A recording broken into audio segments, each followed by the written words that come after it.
Hello and welcome to a video review of Revenge of the Fallen Fast Action Battlers Long Haul. Now, I'm hoping the lighting is good. I have to film this in a different area, so I had to move my desk and everything because my neighbors decided to renovate the house. It's been going on literally for 3 weeks and I don't think anybody wants to hear a saw in the background. So yeah, I'm hoping the audio and stuff, because this is a smaller room, is better. But yeah, we're going to look at Revenge of the Fallen Fast Action Battlers Long Haul. It's a cool looking figure. An elephant in the room, yes, there is. You can kind of see how things are going to play out. Dump truck transformers either have a functional bed or they don't. A lot of people think Energon Demolisher does. It does not. His is filled in because of the missile firing gimmick. He doesn't have one. This figure doesn't. The Legends class Long Haul doesn't. The G1 does. I don't think the Studio Series does. And a lot of people have this transformed with this sticking out for the gimmick, but it actually does tab into place.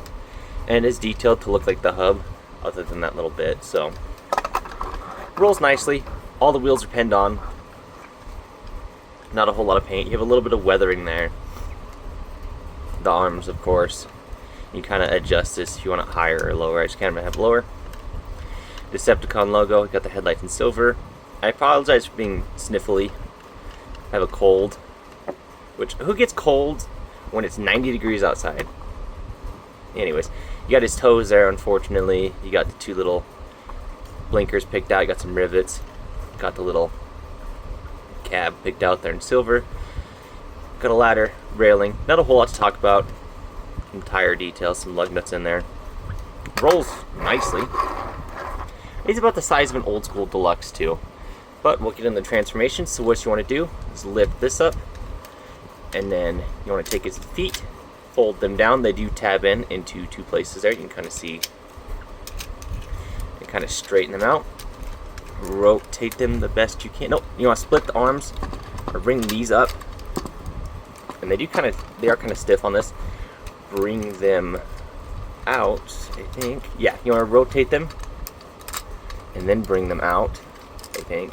Rotate them and bring them up. It is an automorph, but it's very stiff. Then you take this piece, you want to fold this up, then rotate his legs. Rotate that forward. These will kind of sit, and this one tabs in due to the gimmick. Split his legs first, bring that out. This one will kind of tab in because of the gimmick. And there you have Long Haul, who is nicely detailed. I will admit, for as small as he is, the Legends class, I mean every version of Long Haul, I don't have the Studio Series, but every version from the original movie, apart from the leader class that obviously just formed a leg, is beautifully detailed, and they all look very similar. You got them silver for the arms, a little bit of detailing there. You got his feet, not a whole lot of detail other than his face and his chest, which is nicely done. You got his weird little three-parted mouth. Now his gimmick is, because he's, I know he punches, that's his gimmick, but I can't remember what the gimmick is named. I want to call it like, I want to say rocket punch, but that's not right. But yeah, you just push down on here and it's spring loaded. And it's a simple gimmick, it works, you know. It does have some oomph going back, so that is a tight spring in there. And a lot of people make fun of this gimmick, and you can rotate the hand, so if you wanted him kind of punching like that, or maybe kind of giving somebody, you can't really get him doing an uppercut because of the kibble, but yeah, you can kind of get him in punching poses. It does move kind of in and out, so you do have some variation there. This arm has an elbow that bends all the way, and you can even reach across his chest, which is nice. So you have a lot of motion with this elbow, which kind of works because you don't have a whole lot of movement because of the kibble. You kind of do, but then you get the wheels and stuff. So I mean, you can't do a full 360. You got to kind of move things around. But a nice figure. It's almost like having a ball joint in a way, but not.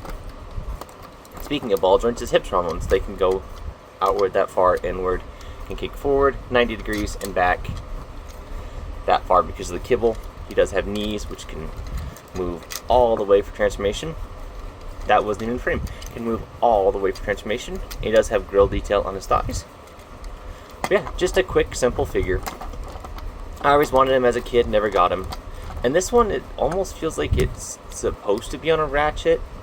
it feels like there's stopping points, and everything's nice and tight on this guy. But yeah,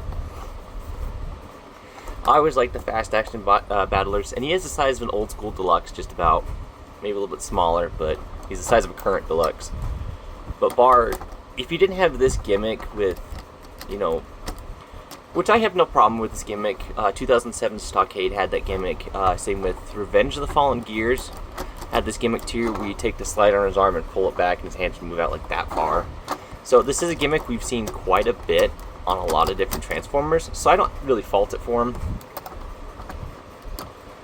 But yeah, nice figure, and he does have the 4 fingers like he's supposed to. He has the 2 thumbs and 2 fingers. I think the Studio Series does, but I don't think the Voyager does. I don't have the Studio Series of the Voyager, looking on getting them. But a clean transformation, not a whole lot of kibble. But don't knock him over. Kind of see the weird, like, panel detail he has, just some back detail there, which is kind of covered up. But yeah, if you can find him for under, I don't know, 20 bucks, get him for like 10. I paid 12 bucks for this guy. Good figure, nice and clean. Gimmick still works. Joints are tight. But yeah, if you can find him, I would definitely get him. Him and Jetfire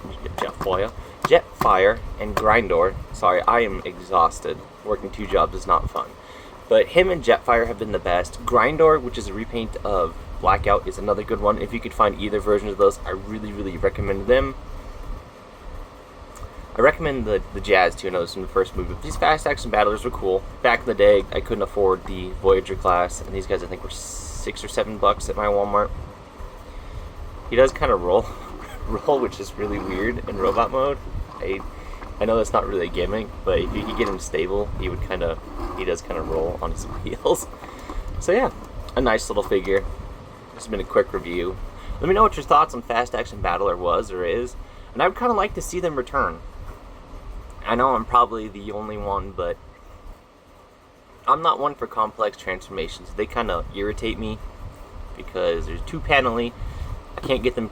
I mean, for example, at the same time this was out, I had the Leader Class Optimus, which was huge. It didn't scale with anything.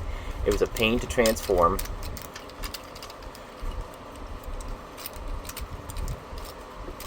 I'm still bummed that figure broke. I'm trying to hunt down another one. I'm actually trying to take longer on this one because of the Automorph gimmick. I don't want to force it, so. But I mean, I was a kid when these movies came out.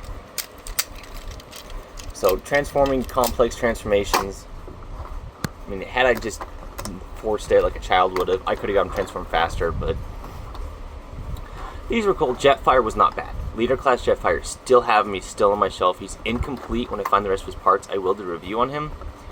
But I like the Fast Action Battlers because they were cheaper, they weren't complex, it allowed me to kind of get the figures I wanted,